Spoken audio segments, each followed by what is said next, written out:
Welcome to week 8 of the NFL season. It's the War Room powered by Pro Football Focus and brought to you by DraftKings.com. I'm your host, Jeff Ratcliffe. We're already in the mix with a kind of boring game, I think, personally. Alex Smith owners really like it, but already in the mix here, and we're ready to roll. We're going to get you all set up for your week 8 lineups. And by we, I mean, of course, me and Pat Thorne. Pat, Halloween has come and gone. We're in November. How you feeling today? I'm a little rough this morning. It was kind of we were talking before we went on about how Halloween on a Saturday leaves us rough around the edges on Sunday morning, and you combine daylight savings and it's an early game, and it's kind of a weird situation. But yeah, and then we have a lot of active, inactive guys that really matter. So we've got to truck through this and get everybody straight. Yeah, let's get rolling here. And just to update, people are probably watching this game, but it is essentially a blowout, 24-3 right now is what I'm seeing.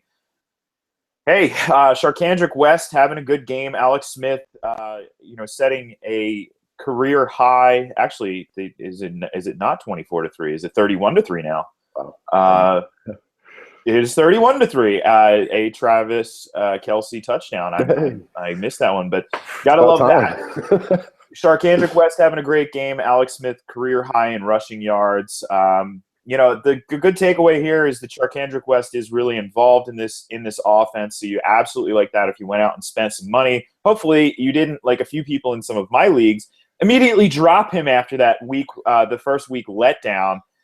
Travis Kelce having a good game here, 5 catches for 45 yards and the touchdown. Calvin Johnson essentially silent, 2 catches, 28 yards. The Jim Bob Cooter era isn't getting off to a good start. But either way, this is in the past. We're looking towards the future. We're setting our lineups, and we want to go around the league like we tend to do and get some big news out of the way first and foremost. Antonio Gates is going to go in this game today, which was kind of surprising. Sounded like, that he wasn't going to play. Ladarius Green was almost chalk for DFS purposes. And now, hey, he's going to be in there, and this obviously downgrades Ladarius Green. Still very cheap, but not on FanDuel necessarily. I'm not really a big fan of playing him there. I think there are a lot of other options. But, Pat, I just want to get your quick expectations here for Antonio Gates today. What do you think about him? Yeah, well, I would imagine that his snap percentage is going to be lower than it was when he was healthy. They'll probably put him in more high leverage situations, probably around the goal line, give another option there, and obviously it cuts down on Green's ceiling. Like you mentioned on FanDuel, he was over 5,000. So he's a guy who he wasn't super cheap to begin with. I still think Green is worth playing on DraftKings because he's only 3,000 and he should be able to pay that off. But one thing you also have to remember is when you look at Green's stats when Gates was around, Stevie Johnson wasn't playing. So that's another mouth that's got to get fed today. But the volume should be up. He should be able to pay off the lower price, but I'm pivoting off him on FanDuel. Yeah, I think that's a wise move. Starting to get some of these inactive reports in, and Anquan Boldin inactive today. Obviously, Carlos Hyde, we knew that. Reggie Bush gets a good workload. Reggie Bush is really cheap across the industry. I especially like him as a play on Yahoo today. If you play on Yahoo DFS, he's really cheap there. And the beauty to this, Pat, and we've seen this happen a couple different times this season, going back early on, we saw Benny Cunningham get a pretty healthy workload because when the passing down back becomes the feature back, he's not going to come off the field. So, you have to be a little worried about Reggie Bush for injury purposes. He seems to get dinged up pretty easily these days. But, hey, cheap play there and in season long, possibly a guy you want to fire up. Yeah, definitely. He's the guy you can grab and plug into a spot if you were having bye week trouble or injury trouble. But he still has a tough matchup against St. Louis on the road. But like you said before, there's not a lot of mouths to feed that we know about in that offense. They might actually have to throw the ball to Torrey Smith, which they seem pretty reluctant to do to this point, despite what they've paid him. But yeah, no, like you said, he's a good guy to get if DFS to make your lineup a little bit easier since he's so cheap. Yes, absolutely. And Torrey Smith, big disappointment, generally speaking here. I think this offense as a whole is really going to struggle in this game. So, temper expectations here. St. Louis Rams defense is about as good as it gets as a play this week in DFS purposes. They're not as cheap as they were last week. The secret is certainly out on them, but they should have their way with this 49ers offense. No other big news items here. I mean, you have Navarro Bowman active as we expected. So on the IDP side of the ball, by the way, I've banged the drum all week, and I'm going to continue to go back to the well on this, and hopefully I'm right. I'm probably going to end up being wrong on this one, but slow your roll with Michael Wilhoit, folks. He is not 2015's version of Chris Borland. That's just not the case. He's a liability in coverage. He's not good against the run. Yes, he's racking up tackles, but tackles are not an indicator of good play on the field. And remember, coaches don't care about tackles. They care about who's playing well. So I wouldn't be surprised if we see more Gerald Hodges this week. Something to definitely pay attention to in that game there. On the other side of the ball, I'm not seeing a report yet. Trying to refresh here, see if we can get some information on these Rams. Yes, we do have it now. All right, so nothing of note here, Pat, in terms of inactive, active. But, I just wanted to briefly mention Todd Gurley again. And this is an interesting situation because the Rams are the worst passing offense in the NFL, but they have arguably a top 5 running back now. So we know the volume is going to be there. We know that the 49ers defense isn't particularly good. So I guess your thoughts and expectations for Gurley today.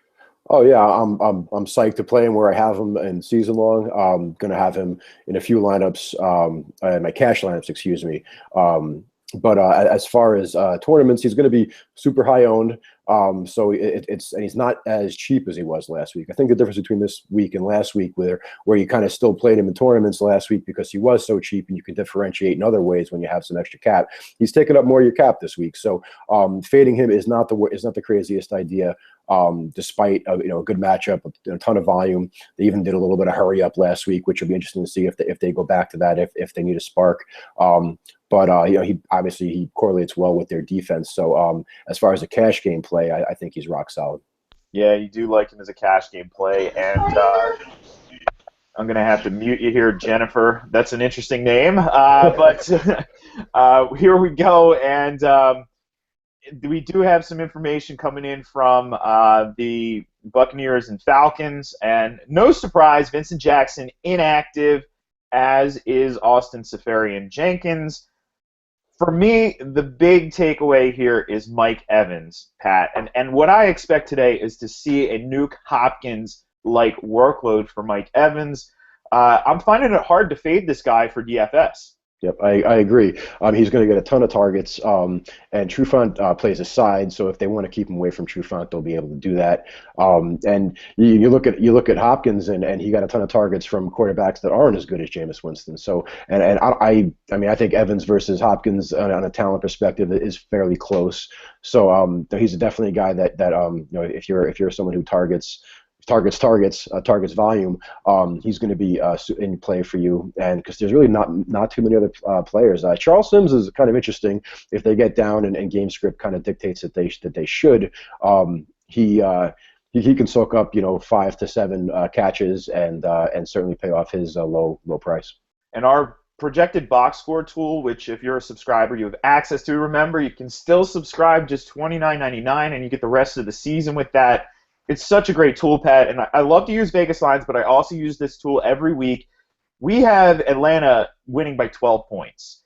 That is huge, and that tells me the game script will be in Mike Evans' favor, the passing game as a whole. You mentioned Charles Sims. I mean, maybe in deeper leagues, season-long leagues too, you might be able to roll him out there in PPR formats and get some decent value.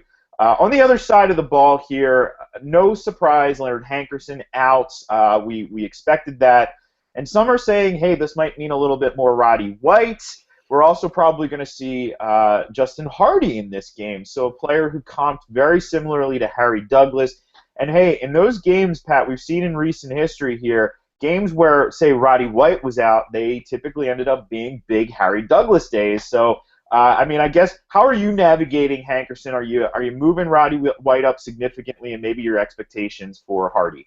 I wouldn't quite put Roddy White, where we were looking at Hankerson on an apples for apples basis. But I think Tammy could pick up a couple extra targets, especially if they get up like we're anticipating. They're going to give Freeman plenty of work. So I'm kind of more on Freeman this week than I am their passing game. Just in general, just based on how we expect the game to go. But I wouldn't run out there and start Roddy White everywhere I can, just because, I mean, we've seen some flashes from him, but he does look like he's fairly well toasted. Yeah, unfortunately, but hey, that happens with the best of them. Moving to the Cardinals and Browns game here. Matt Barkley is inactive, so everybody cares about that one. But the big one here, Pat, John Brown, and he's active. And this is really interesting. So he's been banged up here. It's a frustrating case. I think for DFS purposes, obviously this is a fade. But for season-long purposes, where are you positioning John Brown today? I mean, we've seen a massive ceiling out of him. We know the target volume could potentially be there. We know that Carson Palmer is having a resurgent season. So your expectations for Brown today? I knocked him down to kind of a back-end wide receiver 2 territory, just because he looked pretty healthy on Monday night, but he didn't get as many targets as you'd like to have him as a back-end wide receiver 1 or even a mid-range wide receiver 2. So it's a game that I think Arizona's going to be able to run the ball. Cleveland's got the worst run defense in the league. They're heading into a bye next week. There's really no reason to push Brown in a game that they should win.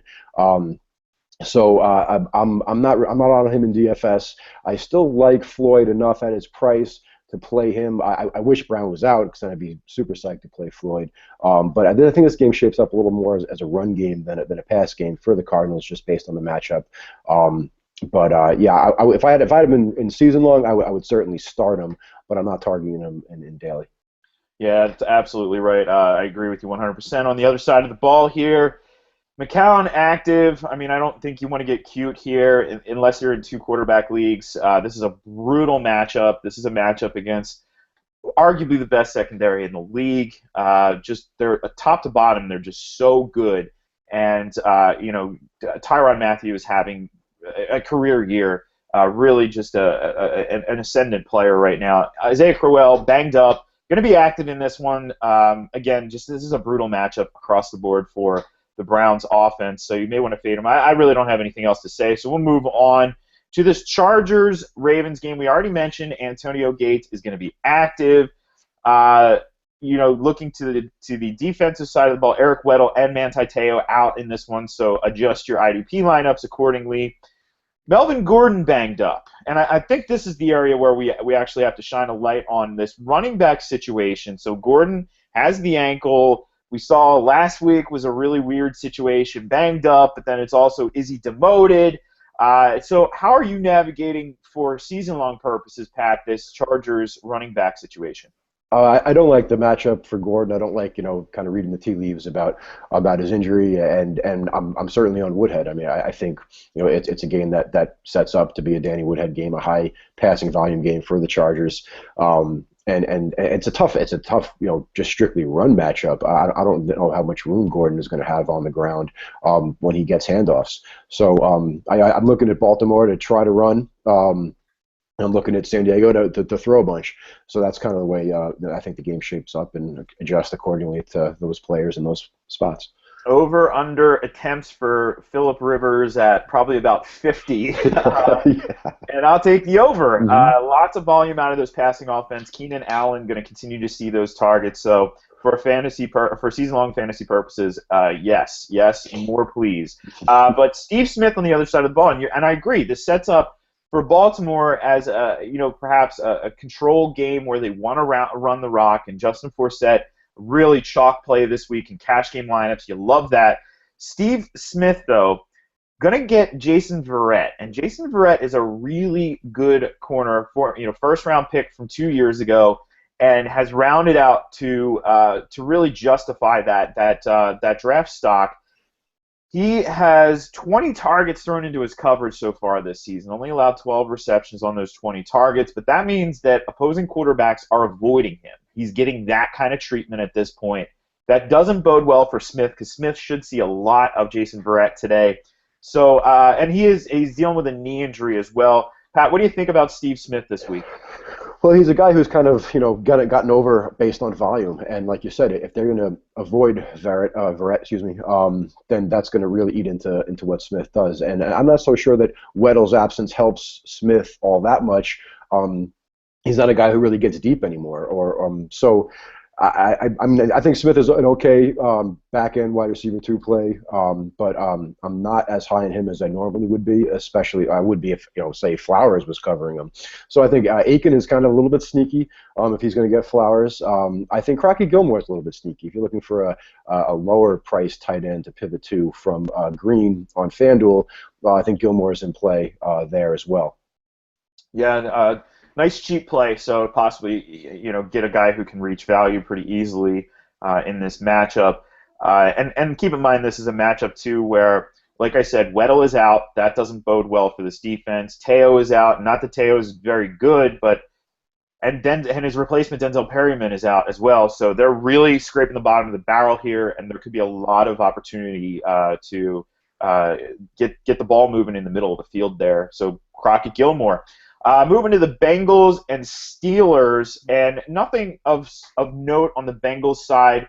But, Pat, I just wanted your general sense of this offense. They're coming back from bye, and I'm not seeing anything on Vontaze Burfict, by the way, folks.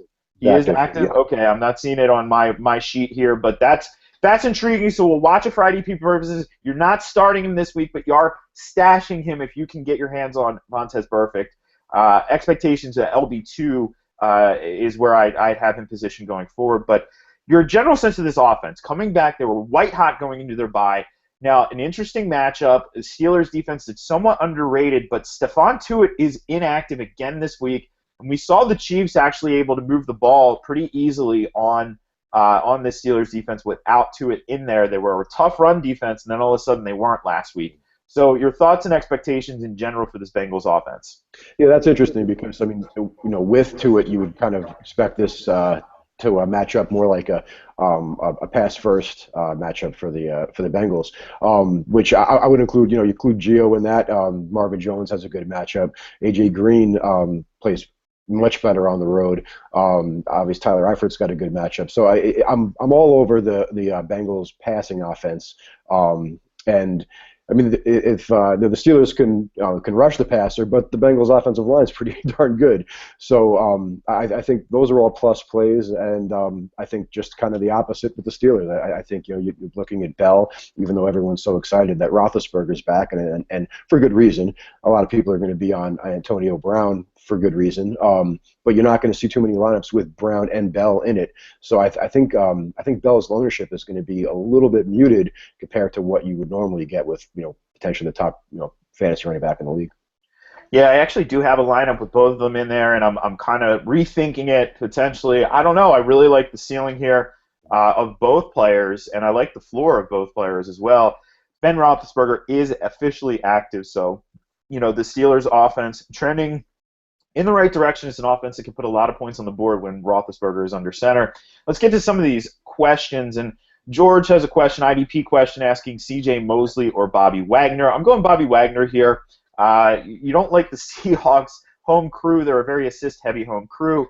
But the volume should potentially be there. I expect to see a lot of Darren McFadden in this game, so should have plenty of tackle opportunities. C.J. Mosley is having an off year. He's not playing the way he did last year. His tackle per opportunity rate is significantly down. He's hovering just above 10%, and that is not good. Neither is this feedback. So I'm muting you. And let's get to Troy has a couple questions in the queue here as well. So he says, are you guys as high on Hillman this week and rest of the season as I am? No, I'm not. And here's why. He's not a feature back. He's a scat back who has some big play upside, but this is still going to be a committee situation. Yes, he has passed C.J. Anderson on the pecking order, but it's still a committee situation, and it's still a bad offense. Pat, I don't know your thoughts here. Yeah, he's C.J. Anderson is going to get the passing down work, and it's not a great matchup this week as well. So while I'm higher on him than I was 2 weeks ago, I'm not running out trying to acquire him by any means. And from Jennifer here, I don't think that's your real name, Jennifer. He asks Des Bryant, Jonathan Stewart, or John Brown as a flex play this week in a PPR. Pat, what do you think here? I'm going with Stewart. I Dez, I mean, I love Dez, but he's got an awful quarterback throwing him the ball. He's going to have Richard Sherman. He's going to be on a pitch count and coming back from an injury. So, I mean, the best I think he could be doing is just keeping Sherman occupied for the game. John Brown with his questions about how many snaps he's going to play, exactly how healthy he is. But Stewart, he's got a good matchup against Indy. They were feeding him the ball the last couple of weeks. He has 20 and 24 carries, I believe. Yeah, I'm all for Stewart in this question. Yeah, I do agree. Let's keep in mind, though, the pitch count thing, it gets blown out of proportion. It basically a lot of times means that these guys won't be blocking, so that you'll see Des Bryant out on passing down. So either way, excuse me, tough matchup here, and I do agree Stewart is the play in a game that, well, at least Vegas thinks projects really well for the Carolina run game. They should be out to a pretty big lead in this game, so you go with that there. Now looking to Troy's other question, he says Decker, Steve Smith, John Brown. I'm starting John Brown. If he's playing, I'm not worried. We've seen him already with his hamstring injury have put up a huge fantasy day. Pat, do you disagree? It's close to me between Decker and Brown, but Decker's got his own injury worry. So I think it's close enough that you go with the more explosive player. Yeah. And then we have Giovanni Bernard, Justin Forsett, or Doug Martin for GPP purposes. That one's tricky, and I hear you here. I mean, I'm not really tempted with Giovanni Bernard, so it really does come down to Doug Martin or Justin Forsett for me.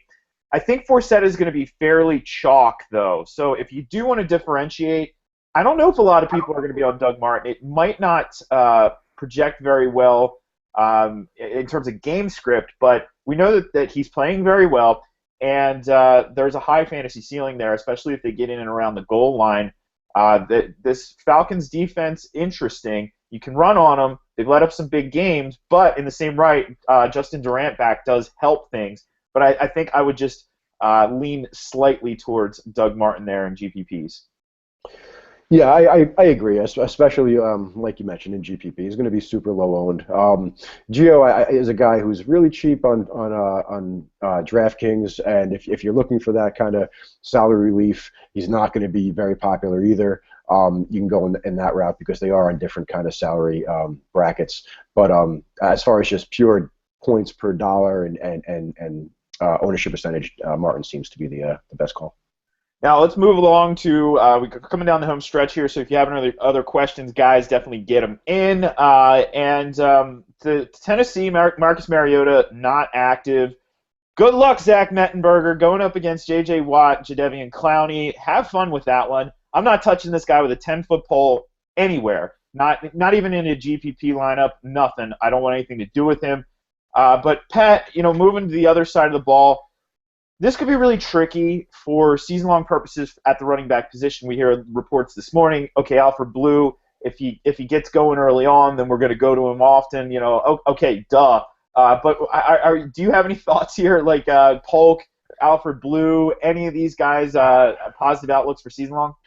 My first thought is I wish we knew which guy it was because it's a pretty good matchup against Tennessee's run defense. So there's a chance that Blue has a good first couple series and gets the lion's share. If he's getting the first couple carries. But Polk was kind of impressive and he was playing a little more before Foster got back. So yeah, it's kind of a toss up. I mean, and I'm not too hopeful for Grimes at this point because Polk's getting some passing game work. But yeah, I'm for Blue. It's more like a RB3 flex than an RB2 situation for me. I had the decision in our staff dynasty league, and I'm going with Hillman over Blue this week. If that's any indication for where you are. Yeah, I think that's fair. Moving to this Giants game, Odell Beckham playing, so you like that. So it's Giants Saints, and actually this butts up to one of the questions we have in the queue here. But Odell Beckham going to see some Delvin Breaux. I love that last name, but I'm not really worried about it. You're playing Odell Beckham regardless. Don't get cute.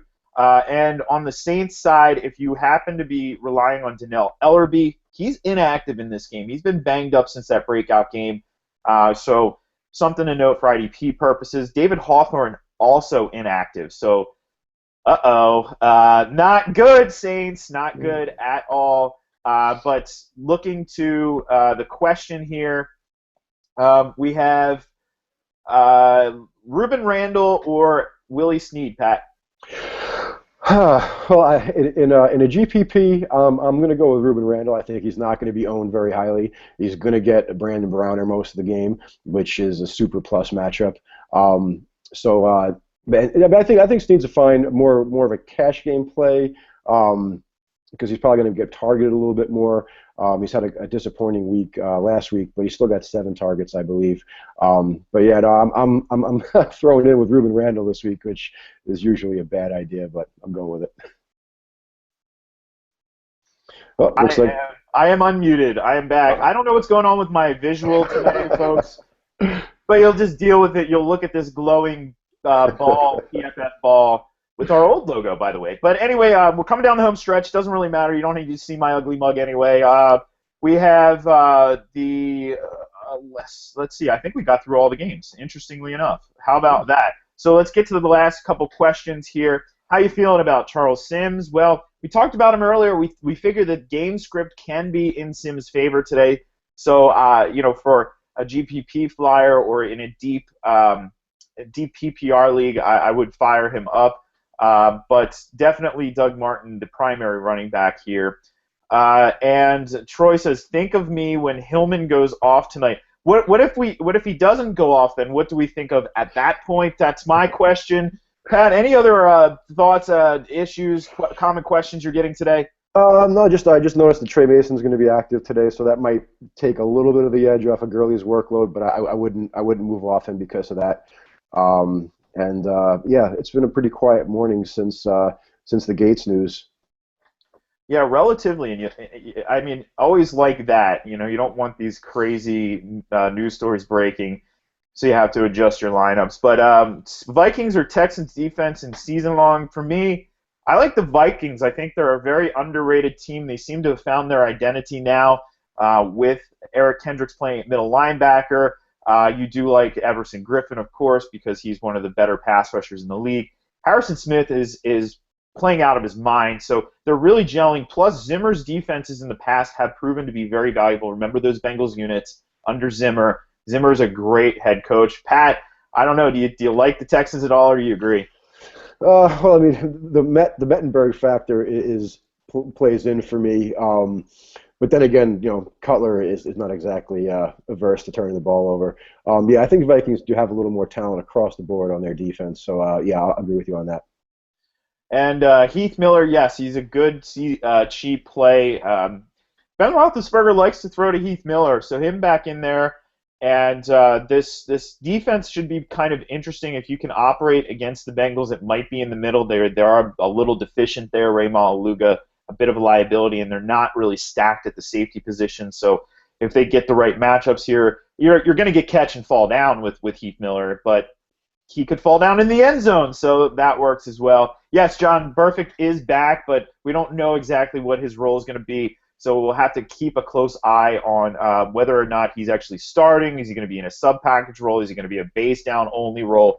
We'll have to see that today, but it is good news for that Bengals defense to get him back. Marvin Jones for all the money. Well, I don't know. We'll see. Certainly the Bengals offense gives you a lot of confidence. Pat, closing thoughts here for Week 8.